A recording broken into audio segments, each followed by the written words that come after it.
gusto kong pag-usapan natin mga minamahal, itong sinabi ni Alan Peter Cayetano na dapat magkaroon daw, ano yung gusto ni Alan Peter Cayetano?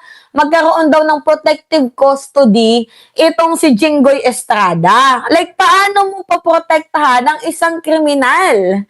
Diba? Yeah, sabi na natin not convicted. Pero paano natin paprotektahan ang isang merong kasong pandarambong or pagnanakaw? And beside pa dyan, ito yung nakakapagtaka na sinabi mo sa amin na dapat hulihin si Jinggoy sa labas. Paano hulihin sa labas kung ikaw mismo ang nag-escort sa kanya papunta sa loob ng Senado? Diba?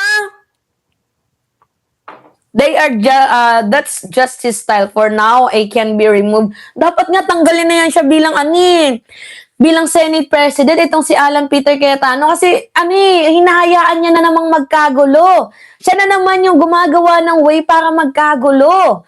'Di ba? Siya yung nagpapastop kay John Vic. Siya yung nag-escort kay Estrada sa loob ng Senado hanggang palabas. Tapos nagkakagulo, wala siyang pakialam, pinoprotektahan niya pa si Jinggoy. Grabe yung manipulation ni Alan Peter Cayetano. Grabe. To the highest level, yan ba yung utang na loob mo, Alan Peter Cayetano? Kasi ibinoto ka bilang Senate President nila Jinggoy, nila Marcoleta, kaya pinoprotektahan mo sila? Tulad ni Bato? I am just asking. Diba, yung mga drama nila, tingnan ninyo mga minamahal. Tingnan ninyo siya pa yung nag-escort. Siya pa yung nag-escort makikita nyo sa video na to na si Mr. 10K pa mismo yung nag-escort dyan kay Estrada. Si Mr. 10K pa mismo yung nag-escort dyan kay Estrada sa Senado. Diyos ko naman. Wag kami.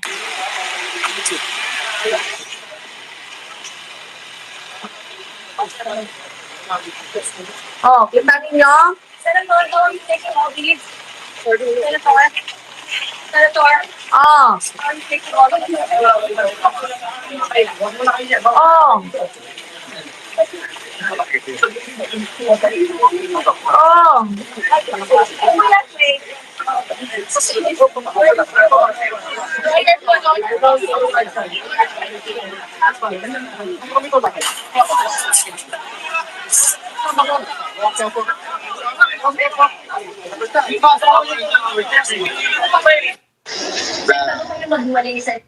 Diba? Nakikita, may kredibilidad pa kaya ngayon ng Senado? Sige nga, ano kaya ang magiging muka, diba? Addictus Rex ng Senado sa ibang lahi, sa ibang bansa.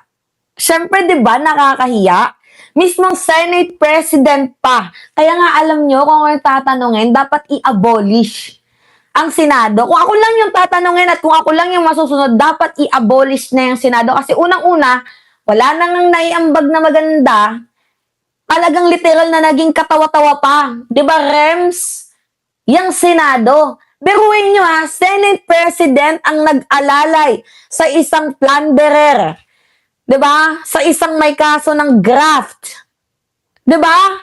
Nag-alalay, gusto pang bigyan ng protective custody order, tapos tinatanong pa, alam niya ba yung ibig sabihin ng Miranda rights? Diba mga minamahal? Alam niya ba yung ibig sabihin na, kumbaga kini-question niya yung mga kapulisan. Diba na baka hindi alam ni Jinggoy Estrada yung Miranda rights? Like, what the F? Tatanungin mo sa mga pulis kung alam ba ni Jinggoy yung Miranda rights? In the first place, 3 beses nang binasahan ng Miranda rights si Jinggoy. Gets ninyo? 3 beses na siyang binasahan. Tapos sasabihin niyo sa amin, baka walang alam si Jinggoy sa Miranda rights, sa kanyang rights. Lalo pat ngayon lamang to nangyari, na-arrest yun sa loob ng Senado. What the F? Bakit si Trillanes? Diba, mga minamahal, bakit si Trillanes? Bakit si Dilima? Diba gets ninyo? Inaresto din naman sa Senado. Tapos sasabihin nyo, first time in the history na nangyari to? Talaga bang first time in the history? Or talagang first time lang sa majority ninyo? Sa mismong era mo, Alan Peter Cayetano? Or talagang sinasadya nyong baluktutin ang batas? Dalawa lang yun eh. Kasi, paano kami magtitiwala? 'Di ba, mga minamahal tayo? Again, sinira mo na eh yung tiwala namin sa'yo, yung tinatawag na protective custody order. Hindi na kami naniniwala sa ganun. Wala nang ganun. When you say protective custody order, isa na lang pumapasok sa isip namin. Pinoprotektahan mo tuloy yung senador na yan para makalaya. Yan yung pumapasok sa sentido común namin. Tapos sasabihin mo, kailangan ng protective custody order. Like, wow! Wow! Protective custody order, big word. Para bigyan ng protective custody order ang isang may kaso. Graft yun. Hindi lang yan simpleng pagnanakaw, graft and plunder. Tungkol sa kickbacks, tingnan nyo ngayon, di ba, umuulan, mga minamahal. Umuulan ngayon, di ba, mabilis tumaas ang baha. Bakit nang dahil sa mga yudiputa ng mga senador na yan? Tapos pagtatanggol pa ninyo, ano naman tong kalokohan mo, Jinggoy Alan Peter Cayetano? Ikaw yung gumagawa ng gulo diyan sa Senado.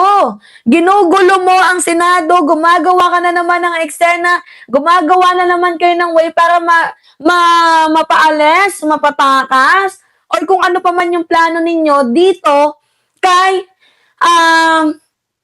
Jinggoy. Sabi na nag-comment dito ni Kana Hista, the image of the Senate has been damaged since Cayetano became DSP. Yan ang ngayon napansin ko. Gulong-gulo na ang Pilipino, nasira ng reputation, ng magandang image naman ng Senado, nasira, and I think it is related to the impeachment.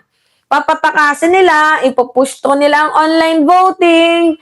Gets ninyo mga minamahal, papatakasin nila si Jinggoy, papatakasin nila si Bato, tapos ipupush to nila ang online voting or yung remote voting para ipagtanggol itong si Sara Duterte. We really get your point. We really get your point of view. Yung gusto ninyong mangyari, alam naman namin, hindi na kami para sunugin pa dyan.